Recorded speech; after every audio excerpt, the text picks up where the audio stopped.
All right, so now that we've solved the equations with logs and exponential functions, we're going to talk about real life problems that you'll see using exponential log functions. And that's what we call modeling.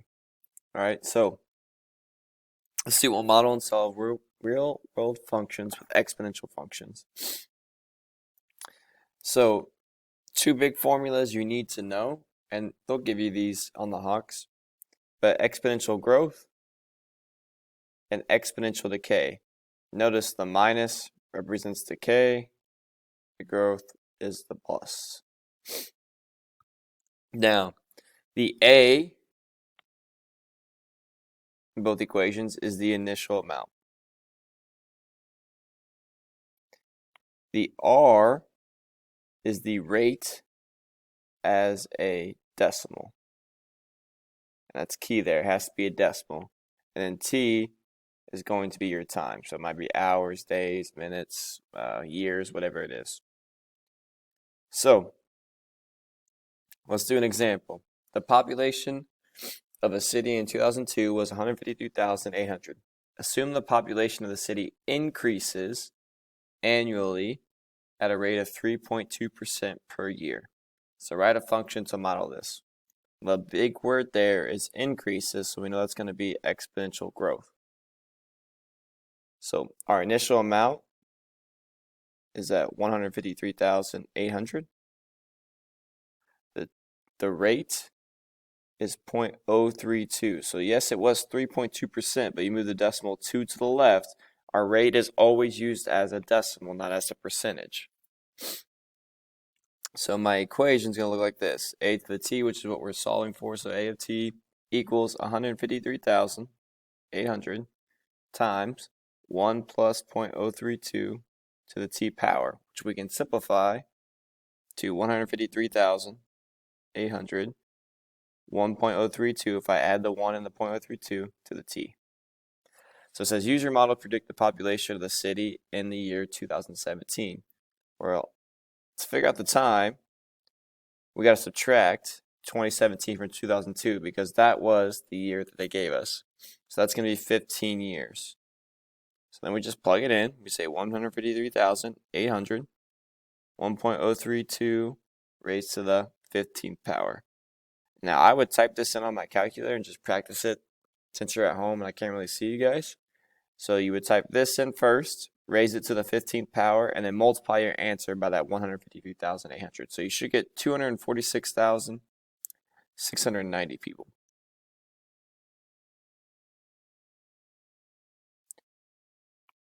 So then it says, in what year was the population of the city 300,000? So now here's where we have to use exponential and log equations solving it. So those last two lessons to help us answer this, because if you notice, I am solving for a exponent. So I want to get this by itself, so I'm going to divide both sides by 153,800. All right, when I do that, I get 1.951 equals 1.032 to the t power. Now, to bring an exponent out front, we're going to write the log of both sides.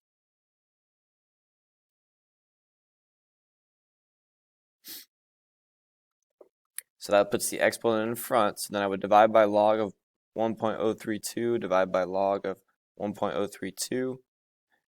I get 21.218 as my time. So then you got to take 2002 plus 21, which is 2023.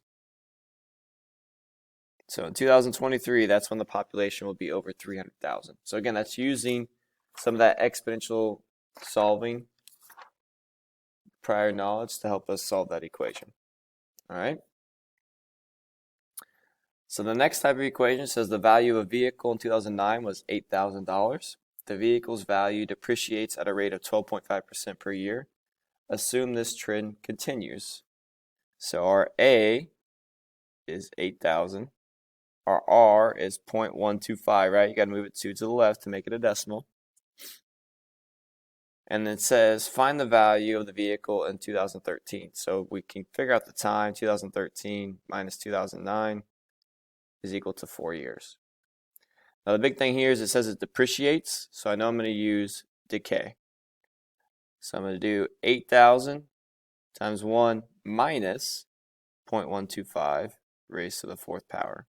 And again, you would type all that into your calculator. I would do 1 minus 0.125, raise it to the 4th power, press enter, and then I would multiply that by 8,000 to get $4,689.45.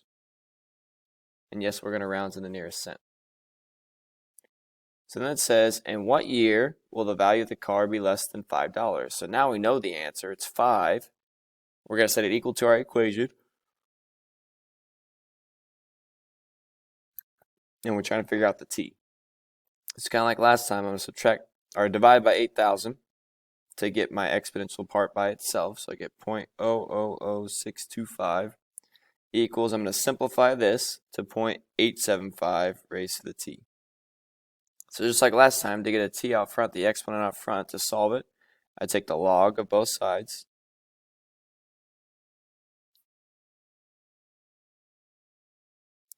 Now I'm going to divide by the log 0.875 on both sides. And so my time is 55.25 years. So if I take the current year that we were in, 2009, plus the 55.25, I get 2064 is when the value of the car will be $5. All right. The next thing is continuous exponential growth and decay. On continuous exponential growth and decay, they're going to give you the equations, where A is the initial amount, T is the time in years, and K is a constant representing the rate of continuous growth or decay. So in a research experiment, Dexter's population of fruit flies is increasing according to the model, where Y is the fruit fly population and T is the time of days. How many fruit flies does he have at the beginning of his experiment? Well, at the beginning of the experiment, that means our T is going to be 0. So if I solve that real quick, A of 0 is equal to 33 E times 0.5493 times 0, which means it's going to be 33 e to the 0 power. Well, we know anything to the 0 power is 1, so 33 times 1. So that means I have 33 flies to begin the experiment. So then it says, in how many days will he have 500 fruit flies? So this is the harder one. So now I know the answer. I got to figure out the time.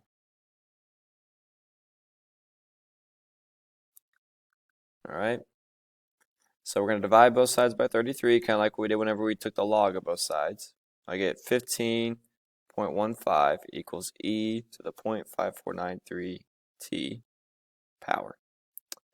So now to get e out of the way, you take the natural log of both sides. So I would say natural log of 15.15 equals 0.5493 t, natural log of e. Remember, these cancel, right? So then I'm going to divide by 0.5493, divide by 0.5493. I get t is 4.95. So probably about 5 days is whenever I will have 500 fruit flies. All right. And again, they'll give you the continuous growth or decay. Now the very last thing, and this is the important one because you're going to see this on the Hawks, and you have to know how to solve the first part. The first part is crucial for you to solve the rest of the problem. So the half-life of iron 55 is approximately 2.7 years. So we're going to use this equation right here. Describes the amount of iron 55 left after 2 t years, where A naught is the amount of iron 55 left at t equals 0, the initial amount. Round B to 6 decimals. So we're trying to find B. So to do this, right, if we start with initial amount of 1 gram, then after 2.7 years, because they gave us the half-life, only half a gram will remain, right? Because half of 1 is a half. So here's how we set it up, and this is how you're always going to set up any half-life equation. I'm going to say 1/2 equals 1 times b raised to the half-life, whatever the year is, and ours is 2.7 in this example. So I'm going to get 1/2 equals b to the 2.7. So now to solve this, remember, just like last time, if I want to get an exponent down, I take the log of both sides.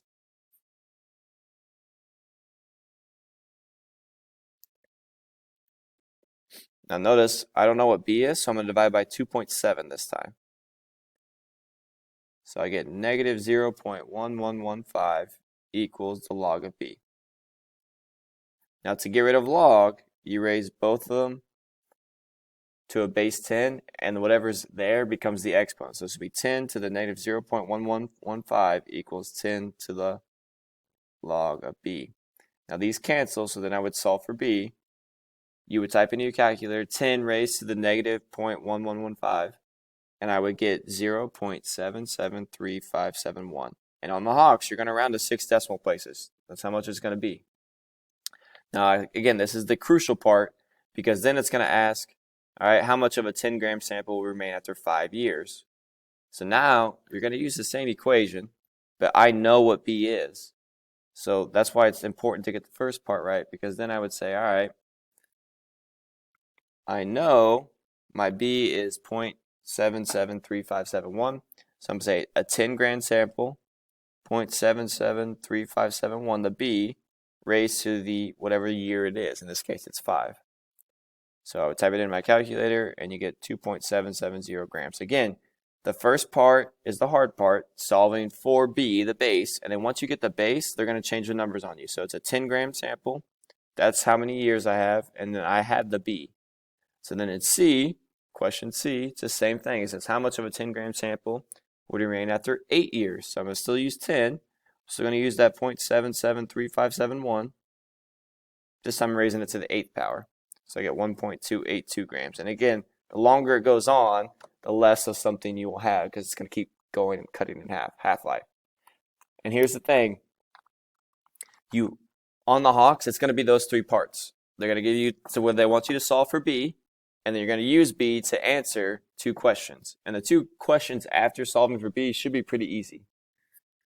All right, so that is lesson 6.6, or 7.6. All right, there is no Hawks assignment, but you are going to do a paper assignment. So if you have any questions, please let me know. I'll be more than happy to help. Otherwise, have a good day.